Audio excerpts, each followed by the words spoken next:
আসসালামু আলাইকুম দর্শক, স্বাগত আপনাদেরকে আমাদের চ্যানেলের নতুন আরেকটি ভিডিওতে। আশা করি সবাই ভালো আছেন। তো দর্শক, দেখতে পাচ্ছেন আমাদের খামারের নতুন বেচের জন্য ব্রয়লার বাচ্চা আমরা নিয়ে আসছি। আজ রোজ বুধবার 8/7/2026, অর্থাৎ জুলাই মাসের আজকে 8 তারিখ, রোজ বুধবার। আমরা আমাদের খামারে নতুন বেচের জন্য ব্রয়লার বাচ্চা সংগ্রহ করছি। তো আমরা এবারও কিন্তু নারিশের ব্রয়লার বাচ্চা আমরা সংগ্রহ করছি। নারিশ ব্রয়লার এ গ্রেড বাচ্চা আর বড় এক রেস। সেটা হচ্ছে, এই যে দেখেন, আজকের তারিখ 8 জুলাই 2026। কার্টনের গায়ে রেট ছিল বাচ্চার আজকে, আহ দেখতে পাচ্ছেন, 15 টাকা। কার্টনের গায়ে রেট হচ্ছে 15 টাকা। তো আমরা যেহেতু নগদ টাকায় কিনছি, আমরা বাচ্চাগুলো একটু কমে কিনছি। আমরা আমাদের বাচ্চাগুলো এবার কিনছি 12 টাকা পিস। তো এবার আমরা নারিশের বাচ্চা নিলাম, আর পাশাপাশি আমরা খাদ্য হিসেবে এবার খাওয়াচ্ছি। গতবারের মতন এবার আমরা 71 ফিটটাই খাওয়াচ্ছি। দেখতে পাচ্ছেন 71 ফিট। তো এই 71 ফিটটা কিন্তু নগদ টাকায় আমরা 3220 টাকা করে সংগ্রহ করে আমাদের খামারে পৌঁছায় দেওয়া সহ 3220 টাকা করে। অনেকেই প্রশ্ন করে আমারে, বা অনেকেই দেখছি মানে এই জিনিসটা মানতে খুব কষ্ট হয় যে আমরা এই দামে কিভাবে খাদ্য কিনি। তো এই দামে শুধু আমি কিনবো কেন? অনেকেই যারা নগদ টাকা ব্যবসা করে তারা এইরকম দামই কিনে। আর আমারটা আসলে নগদও না, বলতে গেলে এটা আসলে নগদ আছে তো বেশি কিছু, মানে অ্যাডভান্স রোল আর কি। আমি যেমন এইবারও 3.5 টন খাদ্য, মানে অর্থাৎ 70 বস্তা খাদ্যর টাকা আমি অগ্রিম দিয়ে দিছি।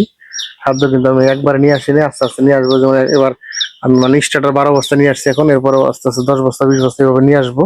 তো টাকা কিন্তু আমি সবগুলি একসাথে জমা দিয়ে দিছি, 70 বস্তার টাকা।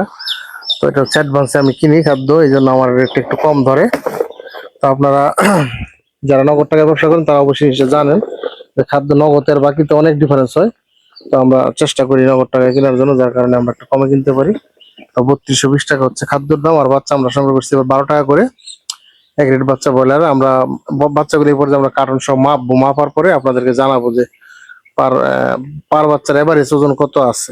দর্শক, বাচ্চাগুলো কিন্তু আমরা ওজন করছি। ওজন করার পর আমরা এর গড় যে ওজনটা পাইছি, পার বাচ্চার গড় ওজন আছে 42 গ্রাম প্লাস। মোটামুটি খুব ভালো মানের বাচ্চা, এ গ্রেড বাচ্চা, তো যেহেতু ভালো মানের হবেই অবশ্যই। তো বাচ্চাগুলো আমরা ওজন করার পরে বাচ্চাগুলো আমরা ছেড়ে দিচ্ছি বোর্ডিং এ। বোর্ডারে ছেড়ে দেওয়ার পরে আমরা কিন্তু পানি দিয়ে দিছি। এখন যে বর্তমানে পানিটা চলতেছে সেটা হচ্ছে লাইসোবিটের পানি চলতেছে বর্তমানে। তো খাবারটা আমরা এখনো দেইনি, খাবারটা আমরা আরো ঘন্টাখানেক পরে পেপারের মধ্যে ছিটিয়ে দিব, এবং ছিটানো অবস্থায় খাবার মোটামুটি 24 ঘন্টাই খাবে ছিটানো অবস্থায়। এর পরবর্তী আমরা পেপার যখন তুলে ফেলবো তখন খাবারগুলি পাত্রের মধ্যে দিয়ে দেবো। ব্যাপারটা আমরা মোটামুটি 36 ঘন্টার মতন রাখবো, অথবা সর্বোচ্চ 48 ঘন্টা এরকম রাখবো আর কি। তো দেখা যাক, আমরা আবার সকালে দেখবো মুরগি কি অবস্থায় আছে। এখন আপাতত ভিডিওটা এই পর্যন্ত রাখতেছি। দর্শক, সকাল সকাল চলে আসলাম খামারে। সারা রাত্র বৃষ্টি হয়েছে, থেমে থেমে, মানে কখনো জোরে কখনো আসতে বৃষ্টি সারা রাত্রি হয়েছে। পাশাপাশি বিদ্যুৎ সারা রাত্রে মনে করেন সর্বমিলে হয়তো 2 ঘন্টা ছিল কিনা সন্দেহ, মানে বিদ্যুৎ ছিল না বললেই চলে, এরকম একটা অবস্থা গেছে আজকে রাতটা। তো বিদ্যুৎ না থাকলে এসি বাল্ব জ্বলছে খামারে, কিন্তু আপনার যেই পরিমাণ হিটটা, মানে প্রথম দিন পাওয়ার উচিত ছিল বাচ্চাগুলির, প্রথম দিন রাত্রে যে পরিমাণ হিটটা পাওয়া উচিত ছিল সেটা কিন্তু হয়তো বাচ্চাগুলি পায় নাই। তো খাদ্য মোটামুটি ভালোই খাইছে, যেখান দিয়ে খাদ্য দেখা যায় একদম নাই বললেই চলে। ভালো খাদ্য খাইছে, পানীয় খাইছে, মানে যতক্ষণ বিদ্যুৎ ছিল ততক্ষণ তো খাইছেই, লড়াচড়া করছে। তো বিদ্যুৎ না থাকলে আলো তো ছিল, এসিডিসি বাল্ব ছিল, আলো ছিল, কিন্তু মানে হিটটা ওই পরিমাণ পায় না যে পরিমাণ হিটটা প্রথম দিন রাত্রে পাওয়া উচিত ছিল বাচ্চাগুলির। তো যাই হোক, আমাদের ভিডিওগুলো যদি ভালো লাগে অবশ্যই লাইক করবেন, শেয়ার করবেন, কমেন্টের মাধ্যমে জানিয়ে দেবেন আপনার মন্তব্য, মতামত এবং পরামর্শ।